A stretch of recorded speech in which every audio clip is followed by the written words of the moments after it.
Vous êtes sur France 24 et vous avez raison. Bienvenue dans votre journal de l'Afrique. À la une ce soir, l'impact de la guerre au Moyen-Orient en Afrique avec cette pénurie annoncée de médicaments. Selon l'OMS, 56% des pays africains souffrent déjà de pénurie de produits de santé essentiels. Pour rappel, le continent importe plus de 70% de ces médicaments, principalement d'Inde et de Chine, qui passent pour la plupart par le détroit d'Ormuz ou de Dubaï. Explication à suivre dès le début de ce journal. Changement de leadership à la tête du puissant syndicat tunisien, l'UGTT. Saladine Selmi doit faire face à de nombreux défis, apaiser les divisions internes et relancer le dialogue avec le gouvernement. Nous irons sur place dans cette édition.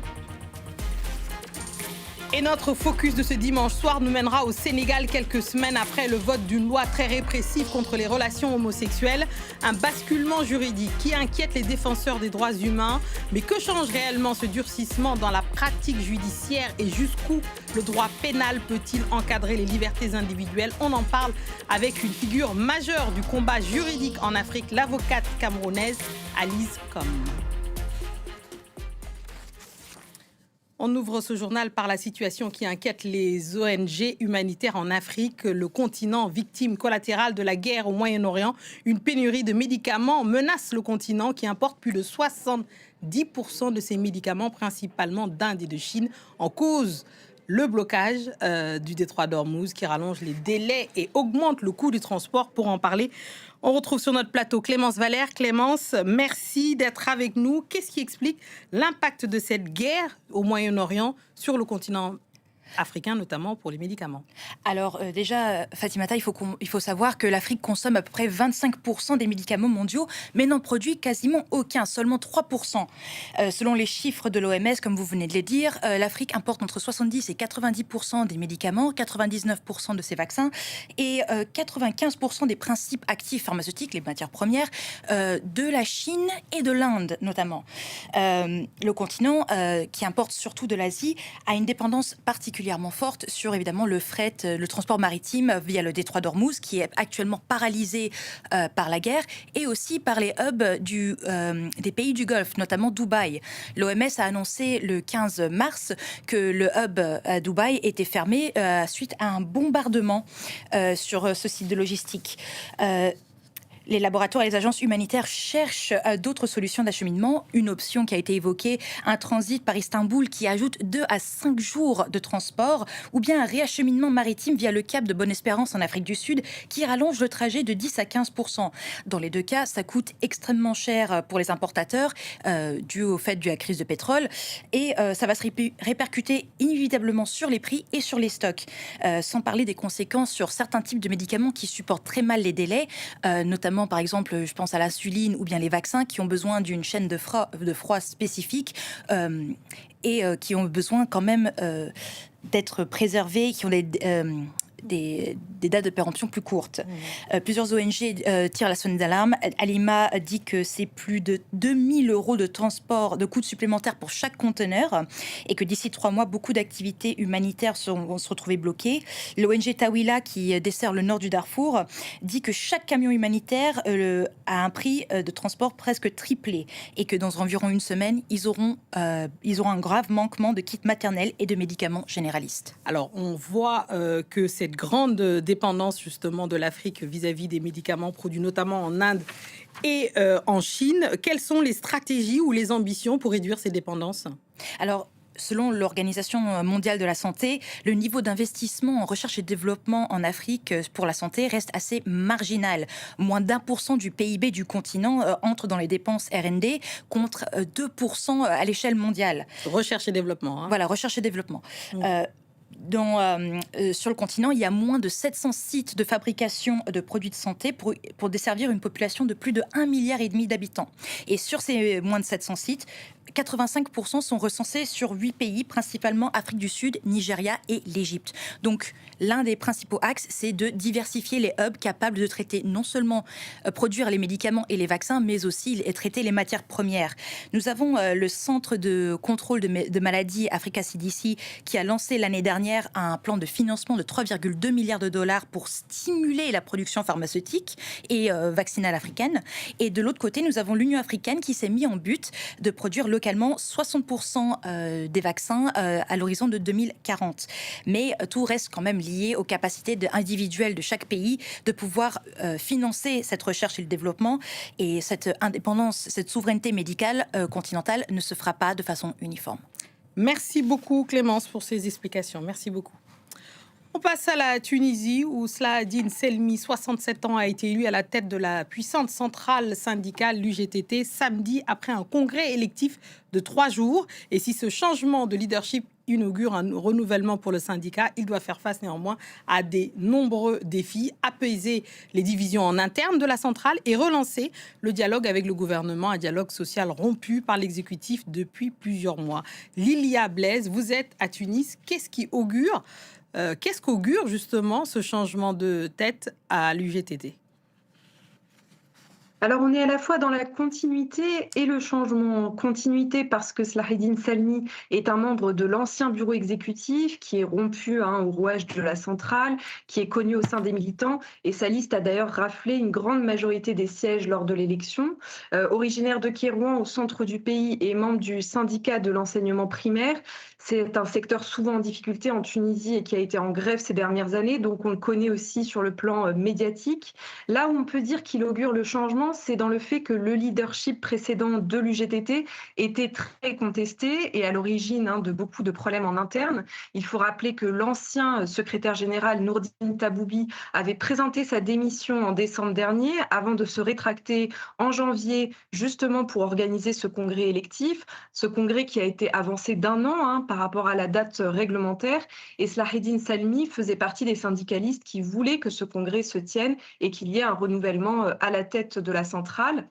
Il faut aussi dire que dans ce nouveau bureau exécutif, 80% des membres sont nouveaux, donc on a un vrai changement à ce niveau-là. Et puis aussi, Slahdine Selmi s'est engagé dès ses premières déclarations dans la radio privée Mosaïque FM à plus de transparence au sein de la centrale, un refus de toute tension ou d'instrumentalisation, et garantir l'indépendance du syndicat. Alors là où il va aussi devoir travailler, c'est sur la question du rapport avec l'exécutif et notamment la reprise du dialogue social.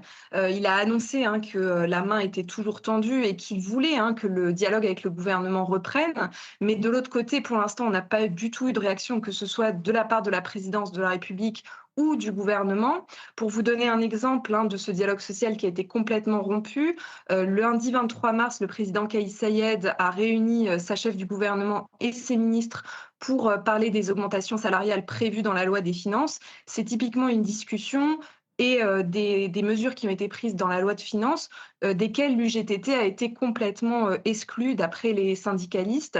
Et puis, il y a eu aussi des lois qui ont été votées en 2025 portant sur la fin de la sous-traitance ou la réforme des chèques, des lois où l'UGTT aussi n'était pas présente lors des négociations.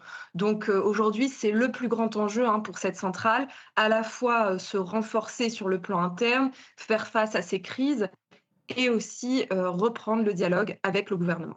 Merci beaucoup Lilia Blaise pour ce décryptage. Merci beaucoup. On passe au reste de l'actualité africaine en bref et en images. Sans surprise, Denis Sassou Nguesso a été réélu à la tête du Congo pour un 5e mandat avec près de 95% des voix. Il prolonge ainsi ses plus de 40 ans au pouvoir. Un scrutin boycotté par l'opposition est marqué par des doutes sur la participation et la transparence. La Cour constitutionnelle a validé ces résultats et rejeté les recours malgré les contestations. 3 jours de deuil décrétés en Algérie avec un hommage populaire pour l'ancien président Lamine Zeroual, mort à 84 ans. Il était une figure respectée qui avait dirigé le pays durant la guerre civile dans les années 90. L'ancien chef de l'État sera enterré ce lundi dans sa ville natale de Batna. 20 personnes ont été tuées dans les glissements de terrain en Tanzanie après de fortes pluies dans la région de Mbeya. Des intempéries qui touchent toute l'Afrique de l'Est avec déjà des dizaines de morts au Kenya voisin. Les autorités appellent les populations à évacuer les zones à risque alors que de nouvelles pluies sont attendues. En RDC, une alerte radiologique a été déclenchée autour d'un site minier de Kolwezi dans le Luabala. Après la détection des matières radioactives, le président Félix Tshisekedi a appelé à une vigilance accrue et a annoncé des mesures d'urgence pour protéger les populations. Une commission doit être notamment mise en place pour contenir les risques et renforcer le contrôle des activités minières. On passe à notre focus de ce dimanche soir et on s'intéresse au durcissement de la législation contre l'homosexualité au Sénégal. Un pays où ces relations étaient déjà pénalisées, mais où une nouvelle loi adoptée le 11 mars 2026 alourdit fortement les peines jusqu'à 10 ans de prison et élargit l'incrimination à la promotion de l'homosexualité. Au-delà du débat politique ou moral, c'est une question profondément judiciaire. Pour en parler, une invitée engagée de longue date sur ces questions, l'avocate camerounaise Alice Com, qui défend depuis des années des personnes poursuivies pour homosexualité. Merci à vous, madame, et bienvenue dans le Journal de l'Afrique. Déjà, qu'avez-vous ressenti et quelle est votre réaction, rapidement avant qu'on passe à la question judiciaire, à l'annonce de cette nouvelle loi au Sénégal?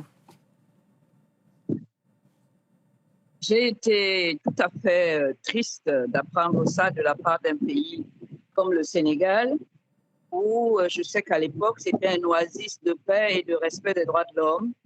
Ce n'est pas ça le Sénégal de Sédar Senghor.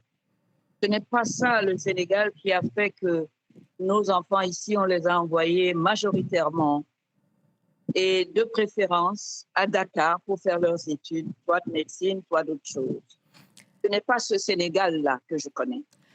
Ce n'est pas ce Sénégal des jeunes dirigeants que je connais. Donc, je suis furieuse après ça.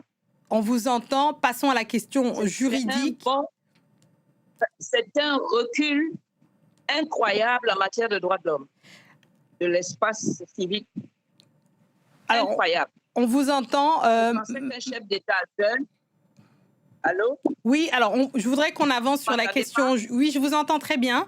Et on vous entend. J'aimerais qu'on avance sur la question juridique qui est essentielle dans ces cas-là. Au Sénégal, l'homosexualité était déjà pénalisée. Qu'est-ce que juridiquement cela change de passer de 5 à 10 ans de prison? Est-ce seulement symbolique ou cela transforme réellement la pratique judiciaire? Oui, ça, je vous ai dit que c'était un recul par rapport au respect des droits de l'homme, par rapport à l'état de droit. Que le Sénégal, qui est aujourd'hui présidé par deux jeunes, sur la modernité, qui doivent savoir ce que c'est que les droits de l'homme, les engagements du Sénégal par rapport aux droits de l'homme, les engagements internationaux, qu'une fois élu, il commence par... Je trouve ça... Je suis pas de mots. Pas de mots. Alors, la loi... Ça ne peut même pas être un délit. L'homosexualité ne peut pas être un délit. Alors, la loi vise... Pourquoi? Alors, justement, on compte sur vous, justement, pour qu'on puisse comprendre un peu mieux les termes du débat. La loi vise désormais aussi la promotion de l'homosexualité. D'un point de vue juridique, comment définit-on cette notion? Mais on peut pas... Ça veut dire que si moi, je parle d'homosexualité depuis plus de 20 ans, je défends les homosexuels parce que je sais qu'ils ne sont pas exclus de la Déclaration universelle des droits de l'homme et de ses valeurs universelles. Alors aujourd'hui, ce soit le Sénégal, où il y a deux jeunes qui ont l'âge de mes enfants, gèrent ce pays de liberté de Senghor. Et la première préoccupation de ce chef d'État-là, c'est de dire, tiens, on va regarder dans les culottes des Sénégalais et on va voir qui est homosexuel, qui n'est pas homosexuel. L'homosexualité ne peut pas être un délit, ne peut pas être un crime. Ça se passe, dans un endroit qui est protégé par le principe de l'inviolabilité. Deuxièmement, pour être une infraction, il faut que ce soit un acte délibéré, posé par un individu et qui a vocation à causer un préjudice à autrui. Dites-moi comment, on n'a pas besoin d'avoir fait du droit. Pour une infraction, il faut qu'il y ait quelqu'un qui se plaint que je lui ai causé un préjudice. Est-ce qu'on peut, dans le cadre de l'homosexualité, dire qu'il y a une infraction? On cause un préjudice à qui? C'est un acte d'amour. Merci beaucoup. C'est un acte qui est un commandement divin. Merci beaucoup Alice Com. Malheureusement, le temps a manqué. Merci beaucoup. Restez avec nous. L'actualité continue sur France 24. Merci beaucoup.